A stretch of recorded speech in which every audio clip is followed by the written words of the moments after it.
ની પત્ની આરોપી સાથે વાતચીત કરતી હોવાની મૃતકને ખબર પડી જતા આરોપીએ હત્યા નિપજાવી પોલીસે હાથ ધરી તપાસ।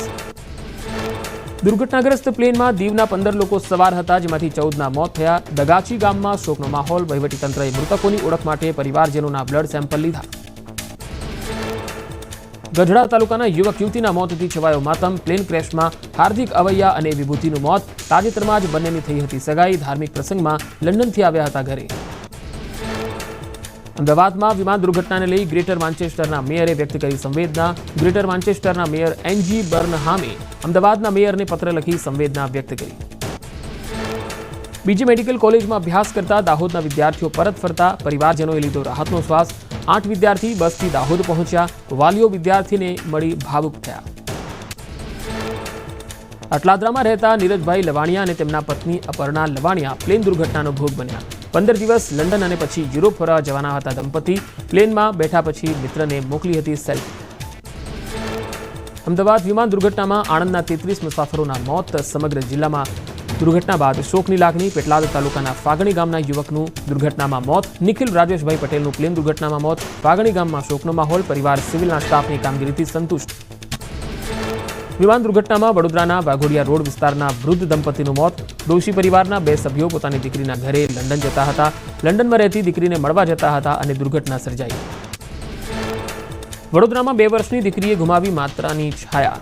બાબરીની વિધિ પતાવી અને લંડન જતી માતાનું અવસાન। દીકરીને દાદા દાદી પાસે મૂકીને લંડન પરત જતા હતા નેન્સીબેન। પરિવારજનો ડીએનએ સેમ્પલ લેવાયા।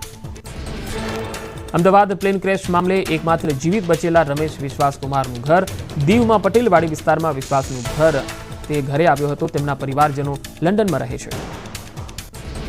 વિમાન દુર્ઘટનામાં ખેડાના રામોલ ગામના દંપતીનું મોત। રામોલ ગામના રજનીકાંત દરજી અને તેમના પત્ની પુષ્પાબેન હતા પ્લેનમાં સવાર। પોતાના દીકરાને મળવા લંડન જતું હતું દંપતી। પ્લેન ક્રેશની દુર્ઘટનામાં સુરત રહેતા 26 વર્ષીય જયેશભાઈનું મોત નીપજ્યું। પૂણા ગામ પ્રમુખ છાયા સોસાયટીમાં રહેતા વ્યક્તિનું મોત।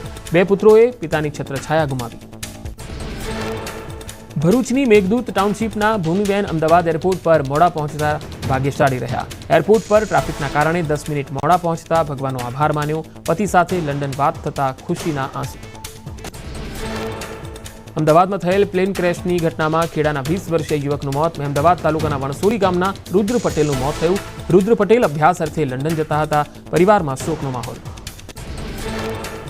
વિમાન દુર્ઘટનામાં મહેસાણાના ખેરવાના 19 વર્ષના સંકેત ગોસ્વામીનું મોત।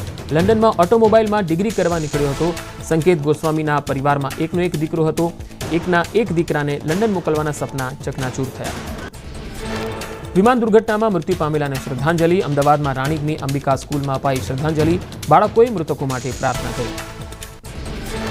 મેઘાણીનગરમાં આવેલા હનુમાન મંદિરના મહંતે પ્લેન ક્રેશની ભયાનક ઘટના વર્ણવી। કહ્યું, ભયંકર અવાજ આવ્યો, મિસાઇલ ત્રાટકી હોય તેવો બ્લાસ્ટ થયો। પ્લેન ક્રેશ બાદ સંભળાતી હતી લોકોની ચીચિયારીઓ। પ્લેન દુર્ઘટના સમયે હોસ્ટેલમાંથી જમીને પરત નીકળતા વિદ્યાર્થીનો આબાદ બચાવ। જેતપુરનો મિતાંશુ ઠેસિયા બીજા વર્ષમાં કરતો હતો અભ્યાસ। વિમાન ક્રેશ થતા આગની જ્વાળામાં દાઝી ગયો। હાથ અને કાનમાં પહોંચી ઈજા।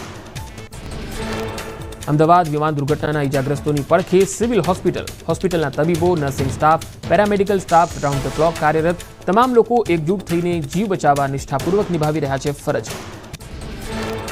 અમદાવાદ વિમાન દુર્ઘટના બાદ ડીજીસીએનો નિર્ણય। ઉડાન પહેલા બોઈંગ 787ની તપાસ થશે। તમામ બોઈંગ 787 વિમાનોની તપાસ કરાશે। બીજી મેડિકલ કોલેજ પર પ્લેન દુર્ઘટના બાદ યુજી હોસ્ટેલના ક્વાર્ટર્સને ખાલી કરાવાયા। રેસિડેન્ટ તબીબ વૈકલ્પિક આશરો લેશે। અધિકારીઓની હાજરીમાં ક્વાર્ટર્સ ખાલી કરાવ્યા। રેસિડેન્ટ તબીબો પોતાનો સામાન લઈ અન્ય સ્થળે શિફ્ટ થયા।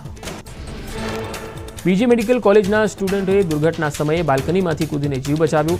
ભોગ બનનાર વિદ્યાર્થીએ સ્થિતિ વર્ણવી। કહ્યું, આગ ખૂબ જ ગંભીર હતી, ભયંકર હતી। બાલ્કનીમાંથી કૂદીને બચાવ્યો જીવ। પૂર્વ મુખ્યમંત્રી વિજય રૂપાણીના રાજકોટમાં થશે અંતિમ સંસ્કાર। શહેર પોલીસે કર્યું સ્થળ નિરીક્ષણ। રૂપાણીના નિવાસસ્થાન પ્રકાશ સોસાયટીમાં પોલીસે નિરીક્ષણ કર્યું। રાજકોટ પૂર્વ મુખ્યમંત્રીના નિધનથી રાજકોટમાં શોકમગ્ન જોવા મળ્યો માહોલ। આવતીકાલે અડધો દિવસ ધંધા રોજગાર આજે પણ બંધ રહેશે। અડધો દિવસ બંધ રહેશે। ચેમ્બર ઓફ કોમર્સે તમામ વેપારીઓને બંધમાં જોડાવા માટે અપીલ કરી છે।